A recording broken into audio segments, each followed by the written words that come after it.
And it's a 2 versus 2 with the Beaver and Neblime on the top of Parabola by me against the Shambler and Mesk. And there is a Canada moment, apparently. So, we do indeed have a, what is this, a TZ versus ZP. I don't know if Shambler went random. Mesk always goes random. So that makes sense.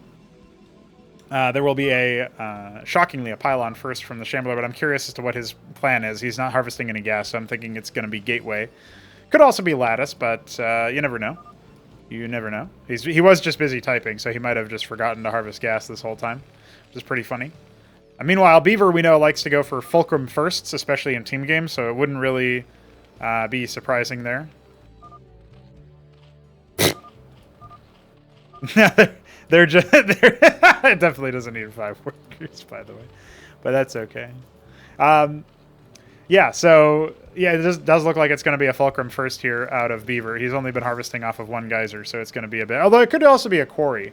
They have the same gas cost, so... A little bit curious as to which is going to happen. It's a Kagrant first here. He instantly mutates it into a Spraith. So this is a series of 2v2s. There were a couple of games played before then. It is indeed going to be a quarry first for Beaver, so a more economic build. And a Hydrock out of Neblime. Now, it's important to think about because there's like the fact that he's gone Spraith first so early. I would criticize this move. I feel like it just reduces a lot of your potential. You know, you could at least make a Kagrant or something. But I should also mention that this is before a lot of the updates here. You can tell because the Droleth has the old attack sound. So this is before the Gorgacores were adjusted and before the Zorki's Shroud itself was made to take a little bit longer. So we do have a double gateway opener. And it will be Dracodons out as an answer for Shambler, who does indeed scout that Neblime has not going the Zorki's. Now, we're going to see how this one goes. This is sort of like a handshake to say, like, hey, nobody goes Zorki's or whatever in the early game, apparently. Not really, like, intentionally handshake, but because that hasn't happened, we get a little bit more of a nuanced game state. But anyway, there's going to be some more discussion and balance and etc. And we do indeed have a Vulture coming out for Beaver, his first military unit very late, and this is actually a perfect wall right now, which is kind of interesting to note if you pay attention to this, the fact that the quarry is a perfect wall with the fulcrum. I did adjust the quarry's collision a little bit, so actually you should probably test that before counting on that being a thing. And there's now a Larva Scout for Mesk, who is seeking to expand. So he's insulated himself versus any air units, but he's not going to be very well protected or defended against ground units. That being said, this Iziracore is likely to head to Shambler's base first. I think it spotted the Dracodon. There's a Dracodon move out here with, well, 1 Dracodon, 1 Ecclesiast. And now Shambler wants to go ahead and account for this approach. This map was actually updated since this. I think the update might have been available when this 2v2 was played, but they didn't play on the updated map. Or maybe it wasn't until later. But I basically reshaped this base over here a little bit to give you a ramp up here to better hold this position, you know, really take advantage of cliff advantage in that sense. Meanwhile, some other changes happen to the map as well, but Neblime is just securing his expansion at the same time. So yeah, a fairly passive opener here by comparison. You know, Shambler's going to scout around and see what he can accomplish, but the units have all been kept relatively close by. These Vultures have laid their lobotomy mines in a few spots and are now holding off to this side. I'm not quite sure why. Maybe they're still on guard for the Shambler move out. They can definitely start laying into the Ecclesiast, but yeah, there's a whole host of Skithercores, and the fallback is actually going to reduce their damage. I think maybe they could have kited backwards and tried to kill that Skith, but that would have been the most that they could have accomplished. And so, because they've scouted that significant number, there will instantaneously be another Spraith added to the lot. Some Quasis are here. This is, yeah, they have already had their update. You can see their approximate attack range there as well when you hold shift while mousing over a weapon tooltip. So yeah, the context there being that you have access to this modified Quasilisk that does 2 × 3 damage, so it will be reduced further by the Skithercore's 1 armor. But it will still help out a little bit, and so Mesk should definitely scramble to get over here. The Dracodons are being pursued. Some Ecclesiasts are trying to trail. And some Nathicors will deal a little bit of AoE, because at this point they haven't been revised to be more frontal than that. And there you go. Some nice general AoE damage to... It wasn't that much, but it was enough to sort of pop a lot of them. And when the Nathicors are visible, you know you need a little bit of anti-air. And when the, the rest of them are visible, you know it's mostly ground. Is there going to be an immediate counterattack or not quite? That's the question that we have to ask ourselves at this stage. And of course, hey, 2v2s are pretty nice. Love to see them. Love to see that they're a little bit more on the side of being, you could say, being played a little bit more often, a little bit more frequently. We do have some Quasis, some Naths, and a handful of gateway units. They're going to push their way over here. There's only one circuit across this bridge. Meanwhile, there's a couple of circuits over here to accept these vultures. There's only one back here, so that could be potentially bypassed, but some of these are already starting to get beat up a little bit. And you can three-shot workers with these vultures, but there's not going to be too many of them left. And in fact, the Quasilisk is even here to throw a further wrench into the plan. So that's not going to end up being too effective for too long. At the same time, there's a lobotomy line here that will go ahead and stun onto those units, and the Nathicors are starting to tickle. Just to soften up the Skithercors a little bit with their AoE, you can see that they're dealing a reasonable amount of damage to them, bruising them nicely. Meanwhile, the first circuit has already fallen. Another one is slowly going to be put together here as the first one is remorphed. And yeah, there's a vulture here using the cliff advantage. Some Quasis are being killed. Another Kagrin falls. This one now mutating. Oh, the speed boost from the dying Ecclesiast might have ended up biting them in the back there. But now it's just the Shambler's units as the Quasilisks have finally fallen. And I don't think that the Vulture is long for this world, but then the Circuit comes out to zone them away. So all in all, just military trades, the one worker trade from Neblime, and he'll go ahead and remake that as he was forced to make a second Circuit. This position, I think this mineral field is now inaccessible for Mesk until the first one gets depleted, so that's a little bit awkward for his base layout. I know that he does that a decent amount. I think he describes it as saying, Jesus, take the wheel, in that sense. Shambler still doesn't have an expansion, and Beaver has just set up his while floating a decent amount of gas, so he's pretty close to being able to tech up. And there was a Quasilisk attack that seems to have killed a couple of Masons here, hugging the top left, and a couple of them are also going to remain over here. So his attention was divided, while additional Vultures are out, a third Fulcrum. He's canceled some stuff, it seems like, to afford the Atlas, and so he's now going to go ahead and drop that. Skithercor was spotted as more Quasrock units are on the way. And more lobotomy mines are being laid as well. That Legionnaire will give his life for the cause, or will he? He'll just end up getting slowed. And yeah, forcing Beaver's lobotomy mine layers, his vultures, out of the middle of the map. Shambler is going to continue to get tickled along the way. Meanwhile, some battles over here. Iziricors are going to do their damnedest to crush the poor Quasis. They never had a chance. In fact, is this the Quasilisk that has the... Yeah, it still has the red eyes. This is before they got a little bit taller, because they are fairly small, a bit smaller than they really should be in that context, so... We do indeed have a Lakizala out for Neblime. Zarkia's Shroud was his go-to for a switch, as he's fully saturated both of his bases just about. Maybe not so much in the main. And indeed, the commentary from Mesk is actually incorrect. Obviously, we can see that the Zerg army went to the middle of the map. This Hatros being set up for a third base. Now Mesk is also doing the same thing on the low ground, so they just took different bases as their openers. This Vulture over here just to stand guard, see if it can spot anything. And finally, Shambler will start to take a base of his own. And yeah, this Skithercor, not long for this world, but it will spot out the move out. So there is that at least. And meanwhile, a whole host of Quasis are on their way over here. They've massacred a whole host of Masons and scouted out the Atlas. But there's nothing that Beaver is doing to use his Tier 2 just yet. No Sentinels, no add-ons, no Tier 2 production. So he's going to be a little bit, waiting for that. Yeah, I think both of our Zerg players need more workers. Neblime's a little bit further ahead in terms of worker count. in terms of like apt saturation, whereas like the main for Mesk is looking good, but his other bases need a little bit more focus on the worker counts.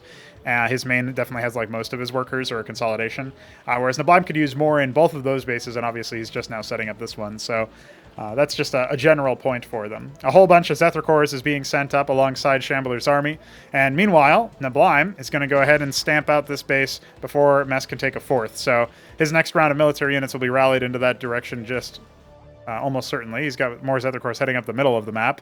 Vultures, you know, having a fun time over here. Holding down the fort. There's pretty much no way that the Zeths are going to get away with that. And so he's actually recalling those units just so that he can fortify over here. I don't think either of our Zerg have tier 2 yet, but Mesk did just put his down. Back at the main for neblime, we don't actually see anything just yet. And yeah, Lekizalisk ends up getting absolutely slapped.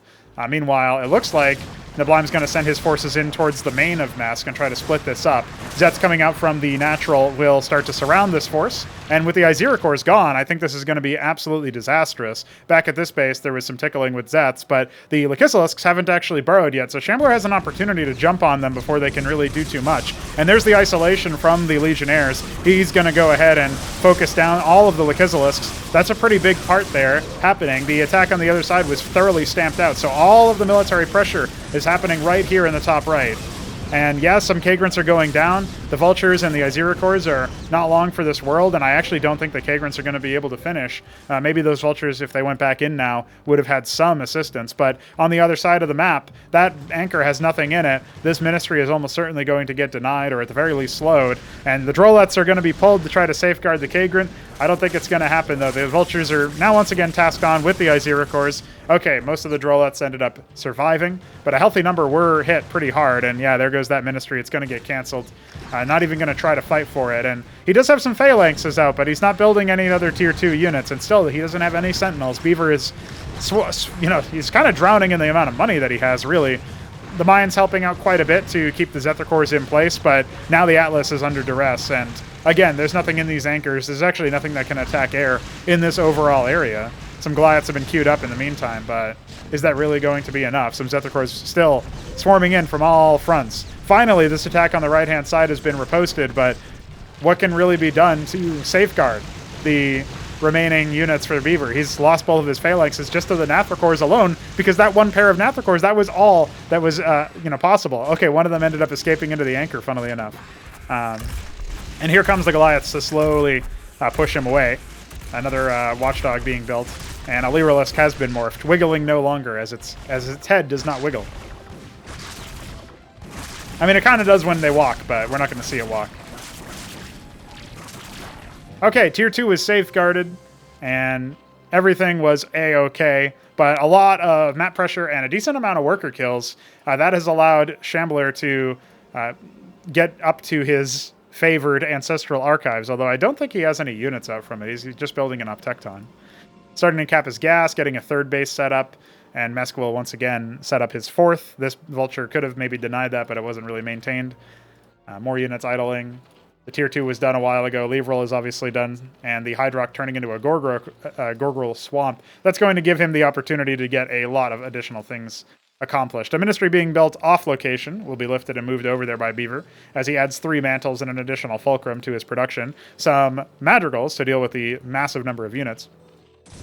And meanwhile, the Optecton up here this is the first Optecton, apparently was with the group already, and the Vultures in the middle of the map will be dealt with. Sentinels are being put together on the front lines, and of course some phalanxes should be put together as well to try to zone away the Optectons. They don't have enough range by themselves to deal with sieged phalanxes. Although only barely, right? It's 12 range to 11 in favor of the Optectons. But here comes some Mutalisks. This could be pretty big.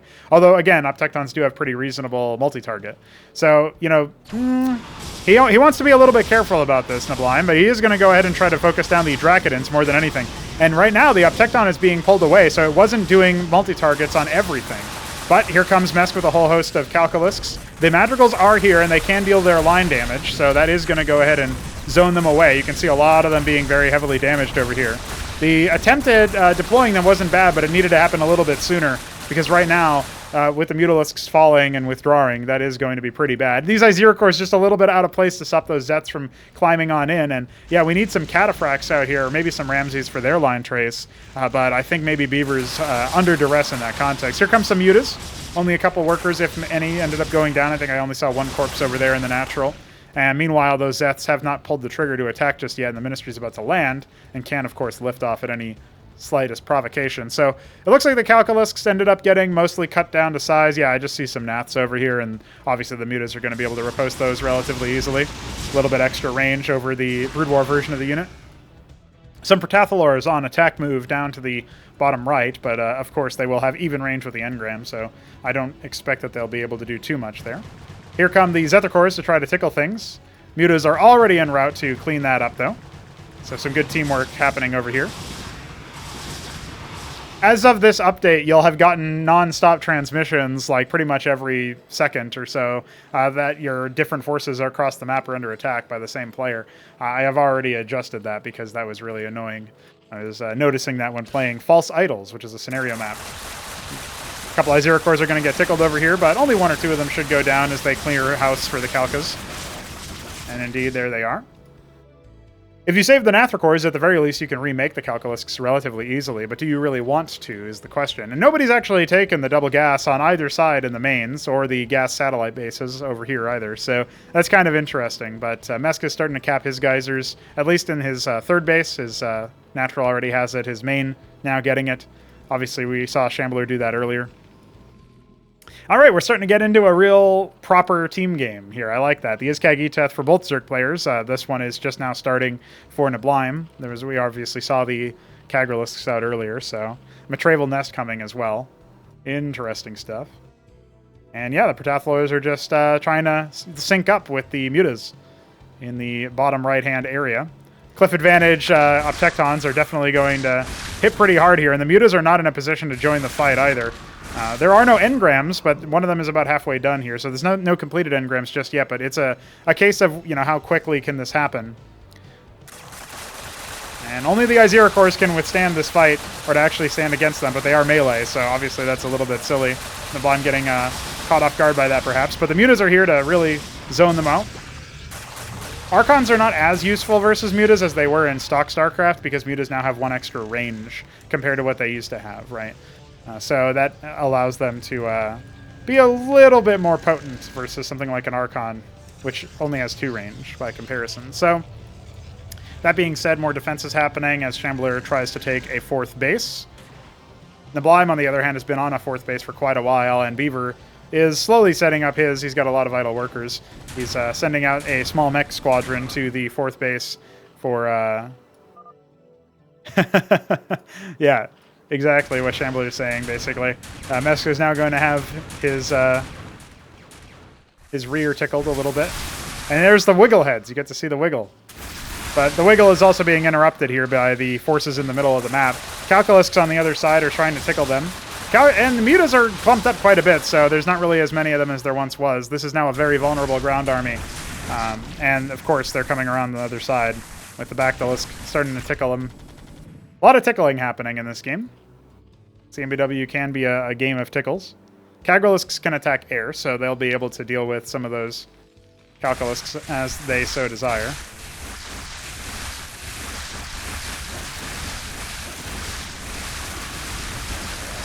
And yeah, over across this ridge, I mean, this is where there's not really anything to respond to it. I'm not sure where the Calculusks went. A whole host of Nathricors were up here. I don't know where the Calculusks went off to. Seems to have been misplaced, or, here they are, on the other side. So yeah, the Protathalors are going to get isolated and picked off, and Neblime's actually trying to kite away from this horde of Naths so that he has enough time to use his Kagralisks to deal with the forces, but the Nathricors are occupying a lot of their attention. And here comes some Convalisks on the other side to start occupying them, but they're flanked by even more Kagralisks. It's, you know, teleports behind you, but like recursively or something. And here come a whole host of Rokors to start to overwhelm the Kagralisk positions, thanks to that friendly splash. But that friendly splash does add up, so the Nathricors will start to get killed if they're not so careful. But I did like the delivery service of them, you know, bringing forth more units. Now here come the Ramses and some deployed Madrigals already. That's going to absolutely eviscerate that force, and some more Beaver units are on this side over here dealing with the expiring Rillero cores. On the other side, Shambler has tried to do a bit of a counterattack, and this fourth base is in jeopardy. Not a whole lot of units here to defend it, and there's a single Ikizilisk and all that, but is it really going to be enough? Some Vithrilisks were over here, but they're not going to be too useful. And now some Convolisks are going to try to keep the homestead healthy. Almaxilisks to try to pick off the other side, but it's not going to be too useful because there weren't a critical mass of them. A single Phalanx standing tall versus a non-stop armada of Quasilisks. And yeah, here's the single Ikizilisk as Scortrits and Kagrins are mutated. Unfortunately, it just takes one Legionnaire to reveal the position for it to be taken care of. This is a very lethal push, potentially. There's not really a whole lot over here to stop it because Beaver's army went down here to assist with the forces. And yeah, it's definitely going to be a little bit rough. Unfortunately, some of his units also atrophying in this particular position. Now, he could try to put, attack into this, but I'm not so sure it would be enough. Meanwhile, on this side, he is trying to send reinforcements over to quash Shambler's push, but Neblime's already lost a base. Yeah, okay, set this one up for, some sort of equalization, and also Mesk did lose some mining time and some, well, maybe not mining time, actually, but he definitely got tickled a little bit there. Hey, these Izir cores finally coming in handy, as some Quasilisks are going to get tickled.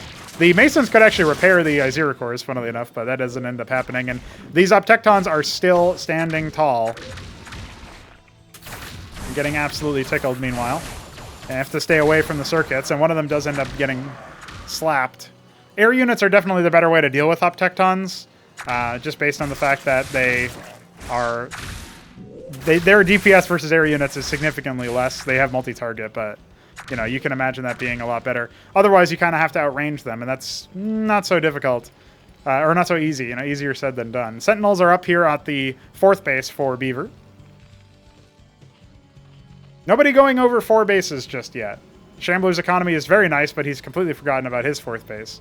So he's actually really only on 3-base economy right now, getting nothing but Ancestral Archives units. And I think he built all those Legionnaires off of a single Cenotaph, yeah. So he's microing his little heart out, and some Izir cores are here to try to force this force back. But again, are you really going to be able to do too much versus these Optectons? You need some air units to deal with the fact that they just don't have what it takes. Or you need sustain, like Ultra Cores would be great.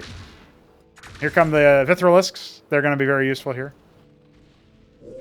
And this attack force being mopped up, not quite, because the Sentinels were not enough. There were some air units mixed in here, and only a handful of Ramses are on the way. Daedal is nearly complete. I'm looking around for tier 3 for either player. It doesn't look like we have that either, so yeah.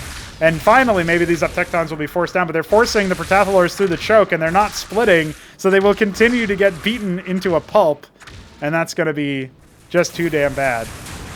This ministry has been taken out. The Ramses were not able to stop the bleeding. And so, yeah. And even the Ramses here, they're not even going to be able to win the fight, per se. Yeah, look at that. That's really rough. So, I think because Neblime has been stubborn and didn't want to build more mutas or anything to deal with the fact that the Optectons were punching down his gate, he is in a really rough position here. Some diadems are being deployed, so Beaver might have something to say about this. In fact, I'm pretty sure he will have something to say about this. How's the money for Mesk? He can't afford tier 3. We'll keep watching his gas to see if he actually does that. Here come the Durandals. They're going to start immolating the forces and dealing some tickle damage in the process. But unfortunately, they are more of a frontline unit. And as a result, when their backline gets chewed up before they can even make it there, yeah, so much for that, right? Oh, that last shot almost killed the Kagralisk, funnily enough. There's a Sentinel over here. I think that might hold this small paltry force off. Meanwhile, a whole host of workers were just randomly rallied over here as Mesk attempts to take a 5th base. And I guess the battle falls quiet. Yeah, some mutas and skits were made to deal with the fact that Optectons were still in effect. And, Vithrilisks still positioning around the map, but they're very slow, and there hasn't really been a reason for them to be deployed just yet. Diadems, iron foundries. We're seeing some of the crown jewels come out here. And, yeah, maybe even the Optectons got slapped by the diadem. I don't think that is what happened, but you never know. Oh, boy, a whole host of mutas and Protathalors, as well as the Vithrilisks, are in effect over here, but I think the engrams are going to be more than enough to deal with that by themselves. Now, they will spot out this giant army of Uptectons and Archons. And this attack force is indeed going to descend upon this base here. I still see mostly workers. There's not really that many military units out for Mesk right now. And his gas was depleted, so we can only assume that Tier 3 is on the way. But we'll take a look at that in just a moment, because this battle is yet another very impactful one, where if you lose this base as neblime before your other base gets set up, you don't really keep parity with the other players. Not really a whole lot of forces over here, and the diadems are arming. They are going to go ahead and fire some shots, but it's not going to be enough to really reach this base just yet. He hasn't encircled the whole map with diadems so far just yet. He's taken another base beaver, but he needs a couple additional ones. Now, this is where the territory of you're going to start getting shellacked by multiple diadems, right? We would expect the additional trackers to be hitting pretty soon. Oh boy, but that's a pretty big stun there, where it stuns multiple units for beaver. Not that it necessarily would have made a huge difference, but I think this might be the death push. Now, the longer this battle goes on, the longer they can hold them at the front gates, the diadems can continue to deal some pretty significant damage. So there are also a bunch of phalanxes throwing their mortars out. Some units came into the natural here, start disrupting. That was from Mesk, trying to do some cheeky positioning. This is a very juicy target with a bunch of Uptectons, but all of the phalanxes are occupied, with Shambler's forces jumping straight in, taking a lot of advantage of the fact that they are chunky enough to survive head-on shots from diadems. And there you go. Have another one onto your Atlas, why don't you? This is crippling for Beaver, especially. And having lost yet another base, I don't know how much more neblime can take. I think the Uptectons tied him up in the top right a lot. And now we're getting to that point where there's not really that many units being trained by these Iron Foundries or these Mantles. You know, they're coming out piecemeal. They're not repairing the Watchdog here either, so that's going to be it. And GG is called. And Beaver also calls it as well. Okay, well, that was a satisfying 2 versus 2. Shambler did not lie. It was not Tism. It was unlike the Gorg games that came before it. Yeah, I think if neblime had riposted that attack from the Uptectons a little bit faster, and if Beaver had kept his bases on operational a little bit better as well, like just if he hadn't canceled that Ministry when it was like 75% of the way, you know, instead just tried to do his best to like defend it and hold it. You know, when you cancel so soon, yeah, I understand you might get overwhelmed and not cancel it all, and then you're out like 300 minerals or whatever. But when you cancel it so soon, you're missing out on an opportunity to tie your opponent up and like keep his units there. You can maybe piecemeal it together and like try to fix it. You can bring a couple Masons with your army and try to task them onto that, etc. Meanwhile, you can start killing off those Zethra-cores, and they're not endangering the rest of your base, so that would be another point. And yeah, I mean, worker saturations, I didn't really pay too much attention to Beavers or Shamblers. Obviously, Shambler had a whole host of them idle in the bottom right and stuff. But all in all, an interesting game. Lots of back and forth. A little bit more bottom favored in terms of the team, you know, Mesk and Shambler combining. But a satisfying game nonetheless, and a good one. So that is what I leave you with today. That was one of the ones that was sort of lost in translation. I got a lot more current matches coming your way for the next couple of casts. Obviously, we've been going through some of the Fraudarchy FFAs and stuff. So we'll see how those ones go. And until then, stick around, and you might be here a while enjoying Cosmonarchy Brood War content. And if you'd like to support that kind of thing, well, there's a link. Oh, I always forget which angle to pick. Yeah, right there. Check that out. Bye.